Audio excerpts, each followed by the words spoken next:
tracking the myxomavirus in the wild rabbit populations of Australia has yielded insight into how pathogens and their hosts evolve.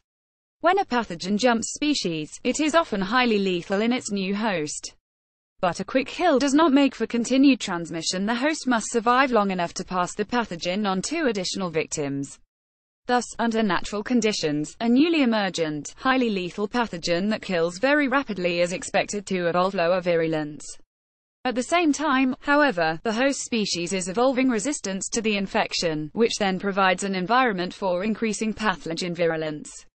Could humans be creating a similar environment by vaccinating or breeding our farm animals to resist disease? Wild rabbit populations in Australia declined dramatically in the early 1950s after the release of the myxomavirus, which caused a fatal disease called myxomatosis.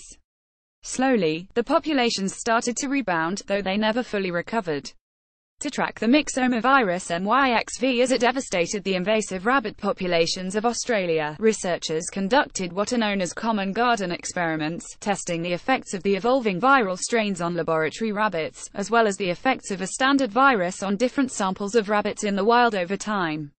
When MYXV first infected the Australian rabbit population in 1950, it caused a severe disease known as myxomatosis that killed more than 99% of its victims.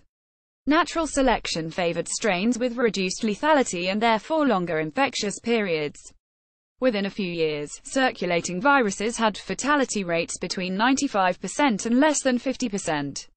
Meanwhile, the rabbits were evolving resistance to the viral infection, though the protection was not complete, allowing the virus to continue evolving. Host resistance likely decreased the virus transmission rate, thus setting the stage for the selection of more virulent strains. Sometime between the mid-1970s and the early 1980s, strains arose that massively suppressed the cellular inflammatory response of laboratory rabbits. In wild rabbits, the combination of host resistance and increased viral virulence resulted in typical myxomatosis presentation, but when naive rabbits were exposed to the new viral strains, bacterial infections bloomed in their immunosuppressed bodies, killing nearly all of the hosts before they developed the classic disease.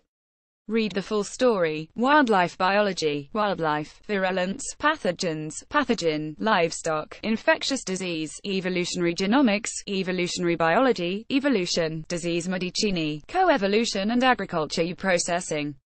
French revolutionary Jean-Paul Marat took on many roles over the course of his life, including physician and scientist. Researchers suggest that the receptors can control early labor contractions. Meet some of the people featured in the October 2017 issue of The Scientist.